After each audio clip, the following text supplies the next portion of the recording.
Hello, everyone. Hi, guys. So when Miriam and I were deciding what the topic of my presentation would be, what would be the title, I told her, I'm really sick of being introduced as the parenting expert because it's not sexy enough. So she's like, okay, then just talk about sex. So I said, I can't talk about sex on Sunday morning.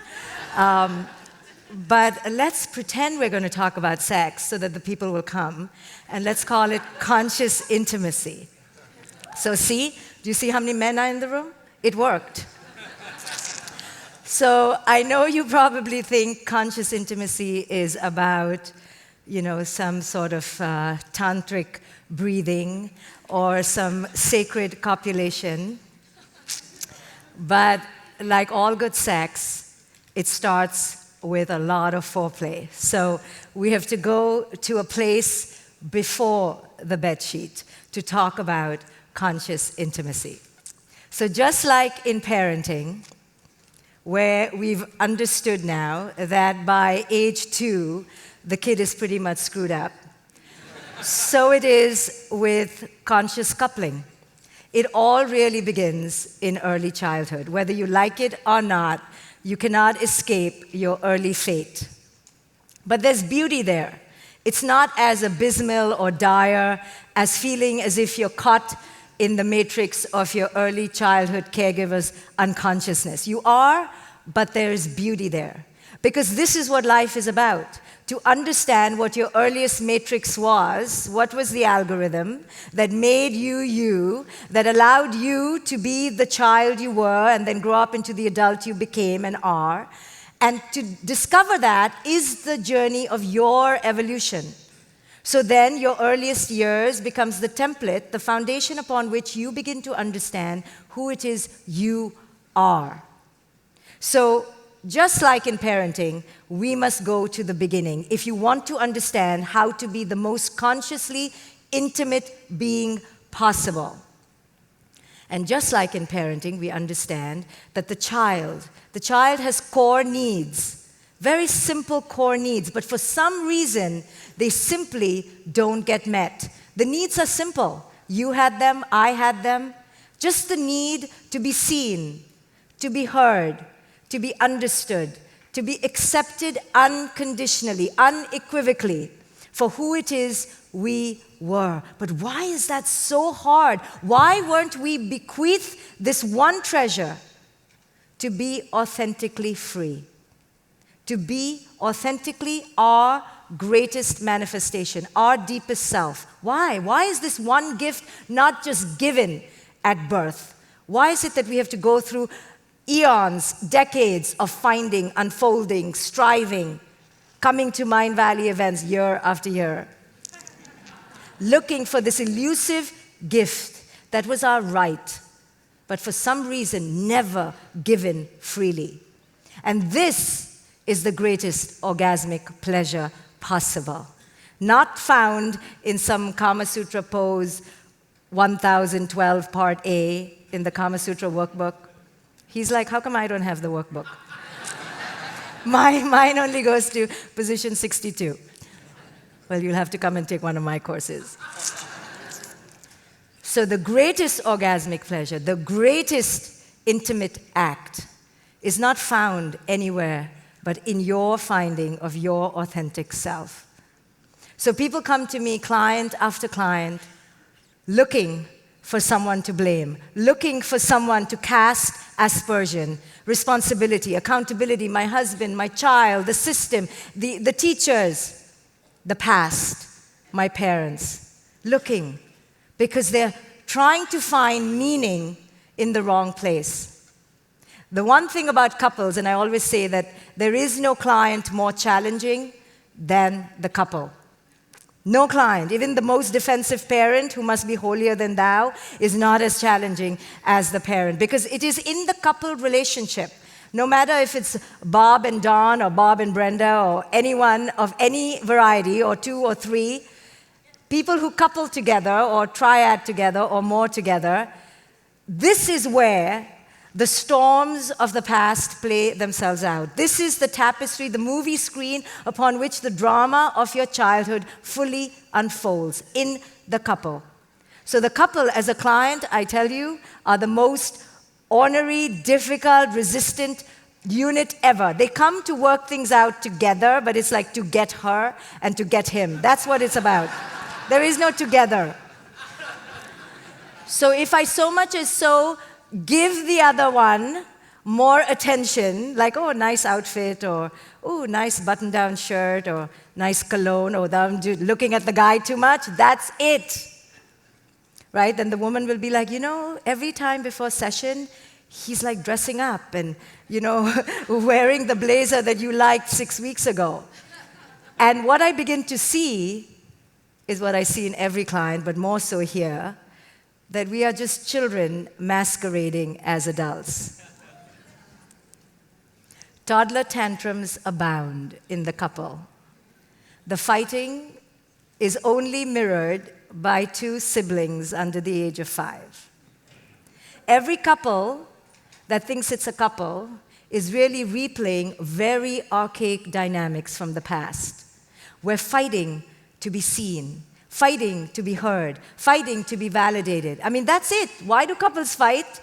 They're not fighting to end global warfare or poverty my way or your way. They couldn't give two hoots about that. They're only fighting as a 2-year-old wanting to be seen by the other. But the tragedy here is that, you see, when we fall in love, we think we're falling in love. The whole idea of falling is your wake-up call. You shouldn't be falling, right? Because if you're falling, you're tripping, and you're falling into something that's lower, an abyss, a trap. So you're falling in love, you think, with this other person. What we don't realize is that this person is a false idea of who you think they are. And why do I know this? Is because we are living as a false idea of who we truly are. Each one of us lives as an image of who we think we are, a belief system of who we think we are, a tradition, a cultural idea, a script handed down from generation to generation. So we believe we know who we are, but we don't. So we're presenting false self to false self and falling in love with each other. And what I call this is the twin beggar syndrome. That they both are beggars, really, but just couched in really nice clothes and really fancy makeup because we look so good in those first 6 months to a year till the paint comes off, till the mask comes off. And then underneath is a ravenous, hungry, outstretched hand saying, give me, give me, give me, fill my void. And when that cloak comes off, that's when the rubber meets the road. Because you're like, you want me to fill you? Like, no, that was your job, to fill me. And that's it. But it's all in silence, you see. So we pretend it's about the toilet seat up or down, or the amount of times we have sex, or who cooks or who doesn't. We pretend it's about that, but it isn't. It's about filling the inner void by the other and vying for the empty pie within to be filled with the other's pieces of their soul. So as long as we don't understand this, couples will still keep coupling and marriages will still keep divorcing because we're looking for love in all the wrong places. To understand what conscious intimacy is a whole other ballgame. It has nothing to do with the other. So when couples come to me, they think it's about the other. They think that the other is significant. This is the illusion. We're not in relationship with anyone else, really. Not at least not until we wake up. So who are we in relationship with? Pieces of your unresolved, unfulfilled, broken parts of yourself. Seeking for completion. You are seeking for completion in the outside world, but you just don't realize it. So as long as you're seeking completion, yearning to be unified within yourself, integrated as a whole, you will keep glomming onto the other as if it's the other. But it is through the expression of that relationship that you are fulfilling wholeness. You are seeking completion within yourself. You just don't realize it. And the illusion of a couple who comes together, empty to empty, half to half, or incomplete to incomplete, is that now we use the other, or we wait for the other to complete the self and don't do the inner work. So the undeveloped pieces of the self keep staying undeveloped. So when Jessica came to me, a client, so upset with her husband who kept leaving job after job, and she said to me, you know, all I seem to do is to be in crisis mode, to be in recovery mode, as if I'm some, Florence Nightingale to the rescue. I said, what do you do exactly? She said, I spend hours coaching him, holding him while he cries, while he's in despair.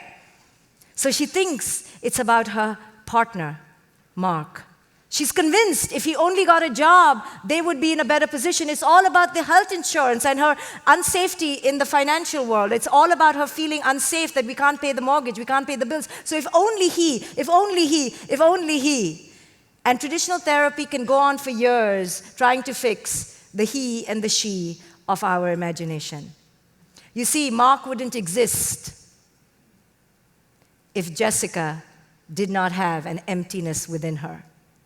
If Jessica did not have an unresolved piece within her, the illusion of Mark would evaporate. There would be another Mark. But the Mark that she sees fits perfectly, couples most beautifully with her empty, broken pieces within herself. Because she grew up, you see, with an alcoholic father, lived her entire life as the oldest sibling of 4, completely in crisis recovery mode. She was the Florence Nightingale of her home. So quite naturally, she must recreate this pattern, you see. So the Mark who is the Mark with her, we don't even know if that's the real Mark. But we sure know that she needs Mark to be that Mark because this is the only role she's played. And so it is with couple after couple. So let's take Hillary. Hillary, who's in a relationship with her narcissistic husband, Steve. Steve is intolerable. He is inhumane. He degrades her. He denigrates her. He puts her down. She is justified to hate him. And she pulls me in. She seduces me. Don't you see? And sometimes I forget that it's all an illusion and a mirage. And I go, yes, my goodness, let's get a restraining order. Let's send him to the mental hospital. Because Steve the narcissist is a force to reckon with. The narcissist is a force to reckon with. So, especially this person's partner. So as Hillary would tell me about Steve, the narcissist, I'm getting pulled in. You see, this is what the client does so well. They pull us in to believe the villainous enemies of their life and to take their side and to defend them against this evil other. You see, this is our job. It plays out on the micro level. It plays out on the macro level. We're always looking for the evil other. Because we're seeking redemption, you see. We're always seeking redemption of our soul. We want to be the good guys. We don't want to be vilified. You see, as children, we were always shamed and guilted that we were wrong. We were always hierarchically oppressed, dominated. We're seeking redemption anywhere for fresh air.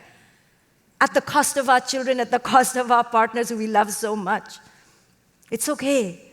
I just want to be redeemed. I want to be seen. Do you see me? Do you see how evil he is and I'm the good one? So we cast these plots, you see. Are we ever casting ourselves as the bad one? Does anyone go into therapy and go? Very rarely. Does anyone go into therapy saying, you know what? I am a narcissist. You know, I'm abusive. I'm neglectful. I'm a sulker. I sulk all the time. You know, I'm like a 3-year-old. Have you ever done that? If you did that, you know how much money you would save in therapy? Because this is it. I'm telling you, this is the script every therapist is trying to get you to. I am the problem. So just do that in the first session. I'm the problem. You've saved tens of thousands of dollars. Because you know every therapist is going to get you there. You know we pretend to commiserate and go, Steve, wow, really? Mark did that, Steve did that. You know, Kathleen did that, she did not. You know, that's just the beginning phase of therapy. We're in the honeymoon phase. Because the therapist, like any couple, is believing your false self and going with the story. And you believe the therapist's false self. Oh, she totally is on my side. So we play this game just like every couple. Honeymoon, we trust, we build safety. You can tell me, you can tell me, you can tell me. And then slowly the mask comes off and then the therapist goes, you know, I see a pattern here. And the pattern seems to always involve one common denominator. You. And then the client is like, gosh, Shefali told me that you would come down to this. This was all a trick to get me to pay you for all these sessions. You should have just told me that in the beginning. So I have a t-shirt now, which I show clients. It just says, it's all you. But still the client doesn't see it, you see, because they're so caught up in their script. They're like, yeah, this is for clients before my slot, all the ones who came in the morning, who don't have a job. But now, the ones who come in the evening, she's not talking about me. I tried, I wore a t-shirt. So when Hillary talks about the narcissist and I get pulled in, I forget that this is her childhood drama being played out. And she's casting me as the role, desperate that I am her mother to see her for who she is. And this is the evil sibling who she's been fighting for chocolates with ever since she was yay high. So Steve is one more narcissist who steals and snatches her chocolate and tears her clothes up and steals her clothes, the sibling that we had or didn't have. And when I tell her that it doesn't matter what Steve does it? Because Steve can only be Steve in all his narcissistic glory if you are the pathetic enabler. If you want the pathetic enabler, codependent, desiring him to fill you up, desiring to be needed by anybody, how could Steve be the one who needs if you don't want to be needed? So it is that the dance of the couple plays out, all in smoke screens, in mirages, in phantasmic, chimerical mirages. And we think it's the other. This is the greatest delusion. The greatest delusion. But the other shows up in all sorts of ways. The other is the iPad, the other is the alcohol, the other is the pill, the other is the Botox. It doesn't matter what the other is, but it's most deadly in the couple. Because we are real, right? We're the most real. We know that cigarettes and alcohol are artificial. But a human being is real, so you're really an asshole. So it's hard for a couple to take full accountability. So when I tell Hillary that it's you, I don't want to hear about Steve. I don't want to hear about Steve. And she's like, you don't want to hear about Steve today? I'm like, no, I've done hearing about Steve. I want to hear about you.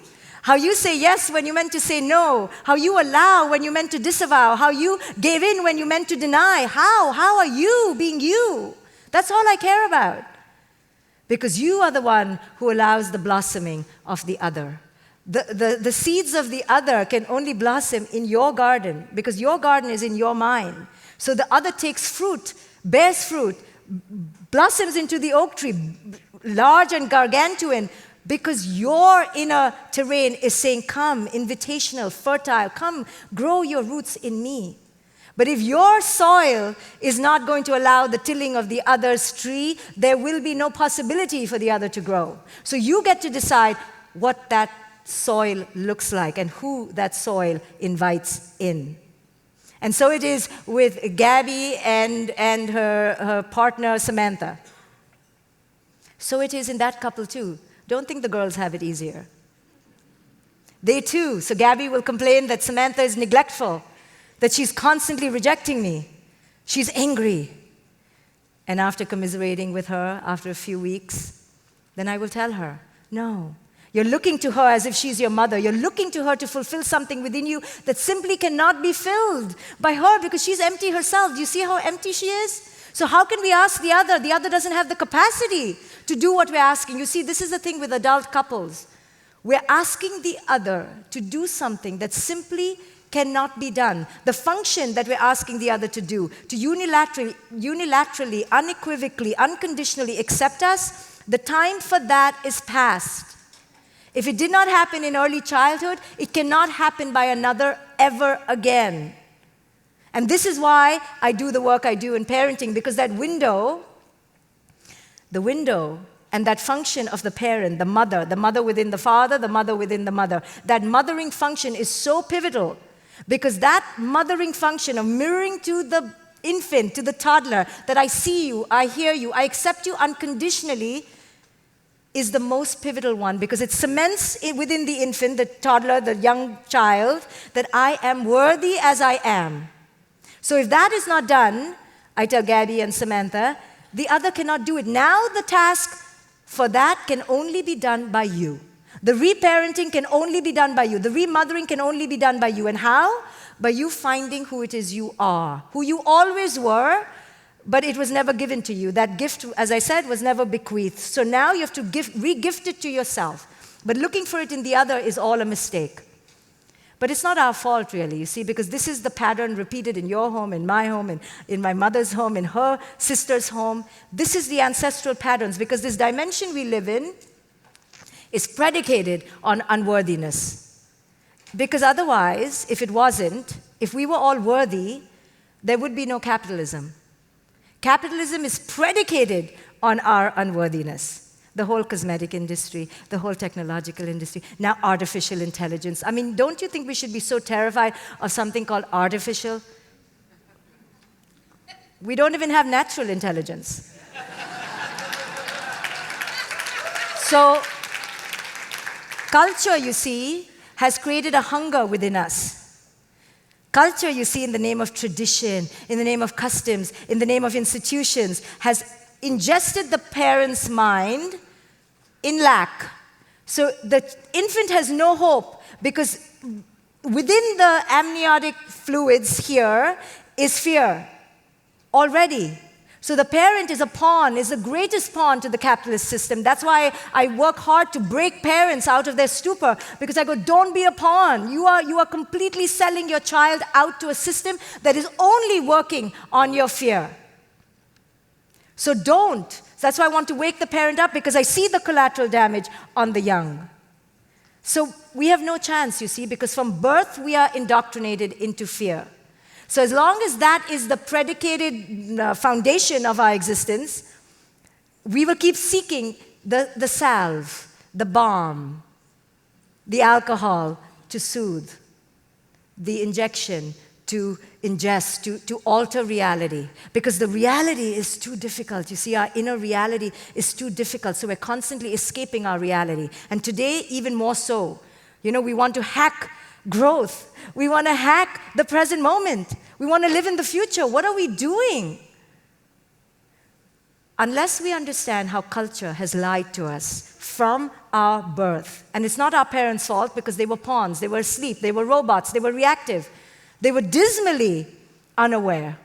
But it is our responsibility to release them and wake up. Otherwise, there will be no conscious intimacy with anybody, because we have no intimacy, period, conscious or unconscious. We are not intimate with our own existence. So to become intimate, to become awake, we need to be aware of how culture has lied to us. And culture has lied to us at every level.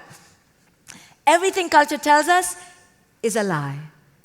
But it's so farcical that once you see it in one place, you see it everywhere. And then it becomes a joke. Then you begin to laugh. Then life becomes Maya, the true nature of life, which is an illusion. Then you begin to understand, all these systems that culture has set up have just taken me away from who it is I am. And here it is, I'm trying to marry someone who also was abducted from their true self. So what are we doing together? And then raising children together.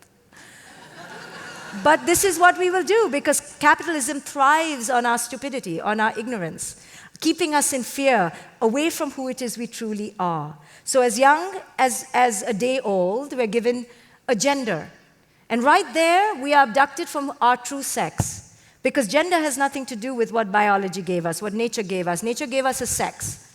But culture put on it all sorts of labels and terms. And you know, a girl is this and a boy is that. I don't need to tell you. So right there, there's a split from the truth, from your authentic self. Then you are sent to get miseducated in the educational system.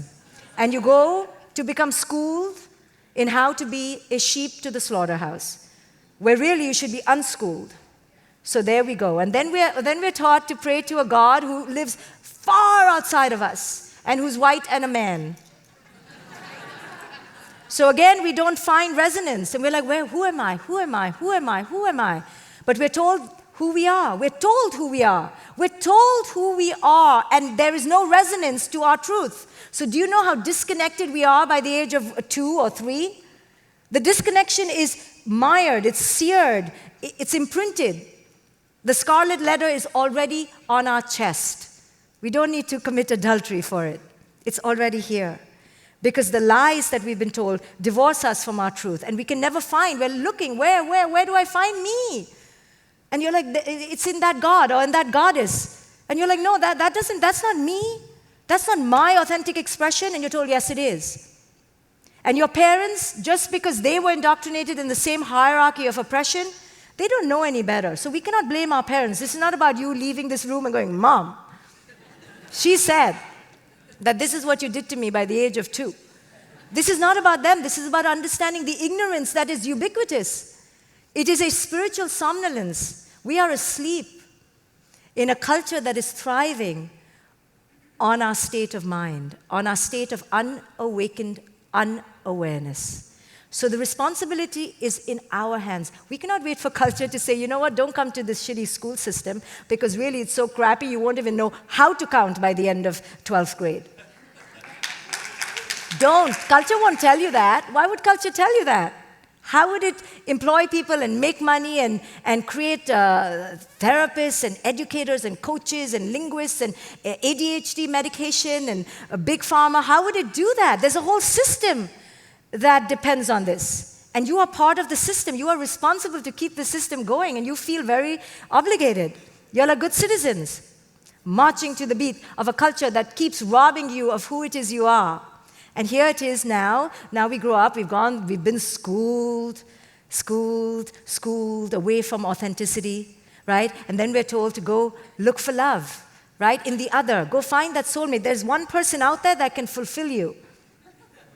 So we go looking, really believing in a deluded way that there's a grown-up out there.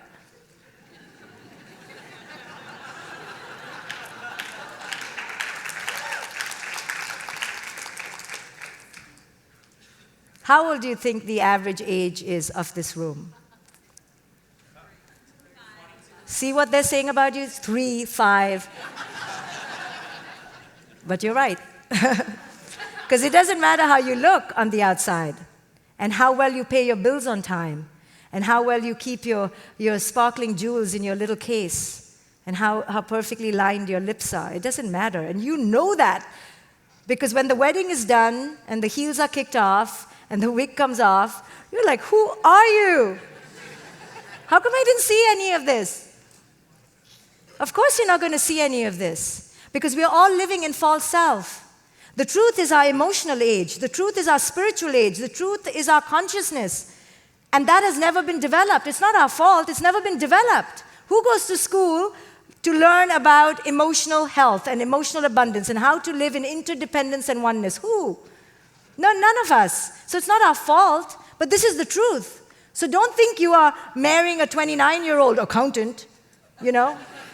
Don't fall for that and look at his bank balance and feel like you're going to be secure, because you're not. Because the only security you will ever find first is within yourself, and if you are to find it in the other, it's in the other who has found security within themselves. So seeking refuge in your marriage, right? So culture has told us to marry. Yeah, it's for stability of the society and it's to keep your children sane.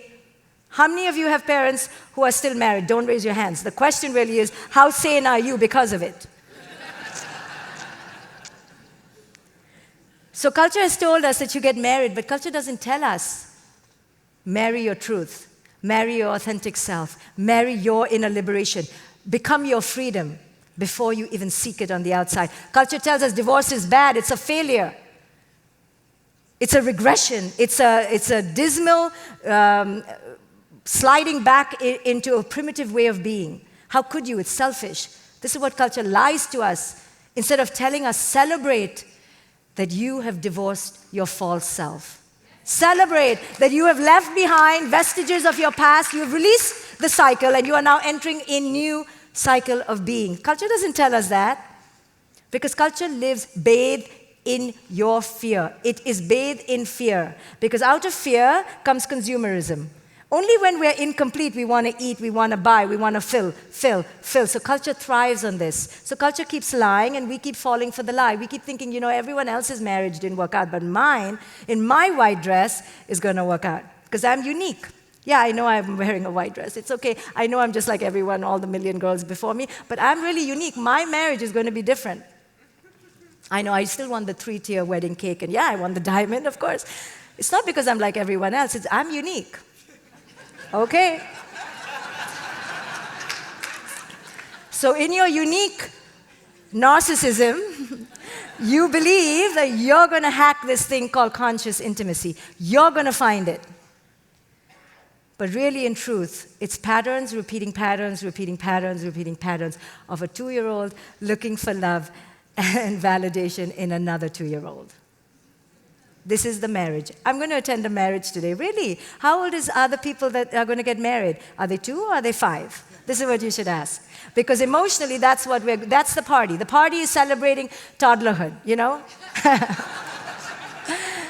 But it's not with balloons. No, we're too sophisticated. We hire the florist and we're getting flowers from Bali. And yeah, we're so sophisticated. See, this is the trick of adulthood. See, children are without guile. Children are without disguise. They're just like who they are. Paint, mud, you know, eating their poop. They're just who they are. If they want milk, they'll have the milk. That's it. They have no guile.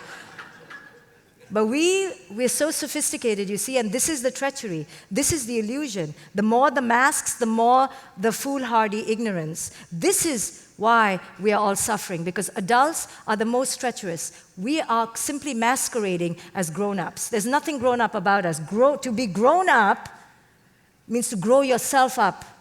To grow yourself up in a way that your parents never could grow you up. So in order to do that, you need to leave behind pattern after pattern after pattern, which is karmic in energy. By karmic, I don't mean your destiny necessarily. By karmic, I mean just full of chaos and strife and emptiness and longing and needing. And this is, most of us, our daily life. Longing, needing, filling, wanting, looking, searching, outward. So karmically, we're going to keep redistributing one pattern after another, just simply changing one face for the other. Mark for Steve, Steve for Jacob, right? Susan for, Miriam. Another name after another name. It doesn't matter. Because the true growing up comes when you understand that I need to break from the past. I am no longer my past. And in order to reinvent yourself in the present, I need to heal. I need to really do the inner work. I need to go on a sojourn. I need to go on a journey of solitude and contemplation to find who it is I am. There is no hacking this. There is no helmet you can put on and a switch you can click that you will come out enlightened. Yes? No pod you can go into to watch your brain waves, and then when you walk out of it, you're like, wow, I'm whole. No, the journey cannot be hacked. But the most beautiful thing is that it's unhackable. And today, in this modern era, in this sliver of time, we're looking to bypass the true work. But you are here only to understand that without the true inner work of finding your own intimacy with yourself, there will be no step forward. All this we're doing, this biohacking, infoteching, and artificial this and simulating that, is all more smokes and mirrors. The Eastern mystics, and perhaps even Jesus and Muhammad, and all the Western mystics understood that you have to walk the path. You have to enter your dharma. Your dharma is your true nature. And you have to walk it. And there is a path. And there's steps on that path. And there is no bypassing that. And the most pivotal step is entering into intimacy with yourself. Conscious intimacy, the very best sex you can have. If you've ever had it, you will know this to be true. Can only come when two people meet each other in complete wholeness. And then it doesn't matter if they're just two. I'm just including everyone, yes? It could be the whole party. It's about presence. It's about being attuned to the fact that all the roles you thought you played are not you. And when you are aware that all the roles are not you, you can then transcend this thing called I. And then the sexual intimacy that you engage in has nothing to do with you or I. It is to do with something greater. There's something between the you and an I, which is a we. And that we space, to enter that we space, is to enter interdependence, to enter oneness. You cannot enter it if you don't know oneness within your own wisdom. The oneness that comes from entering a solitude of contemplation, a solitary existence of inner awakening, that oneness that you experience, that is the oneness that you take into your relationships, where you understand that the other is only a representation of the inner self. So how I see myself is how I see you. So if I don't see myself, I really don't see you. So therefore, I'm lying to you if I tell you I love you, because I really don't even know who you are, because I think I am someone who I am not. And this is the game we're playing. So no one really loves another. I always say this, and I get a lot of pushback. Because to truly love another means something very different than what we see. If you really loved another, there would be no marriage contract. There would be no contract at all. If you really loved another, there would be no ownership. There would be no possession. There would be no dependency. There would be no enmeshment. There would be no control. If you truly loved another, you would truly liberate the other. Because when you love another, what you really mean by that in the transcendent sense is that you so honor their being, because you so honor your being. You see, once the inner self touches inner liberation, you will never steal it from another being. You know, when my daughter doesn't want to leave her iPad or her telephone or, you know, the 20th cookie, I have such a problem taking it from her, because I'm constantly asking, is this an expression of her true self? And I'm always asking, what is the line between her freedom and her sovereignty and my guidance? And it's a blurry one. So if it's blurry between parent and child, it's surely blurry between two adults. Where is the line between offering another complete sovereignty, freedom, acceptance, and being in a relationship? A relationship of true, consciously intimate, transcendent beings looks nothing like a typical marriage. That relationship is the we space. It's the energetic space that lies beyond individual I and you. It is beyond role, it is into soul. It is beyond possession, it is beyond any sort of clinging or craving or any sort of illusion that the other can fill the inner self. It is a complete and pivotal and irrevocable awareness that if I am going to be consciously intimate with another, it can only mean one thing: freedom, liberation, and unequivocal, unconditional wholeness of the soul. Thank you.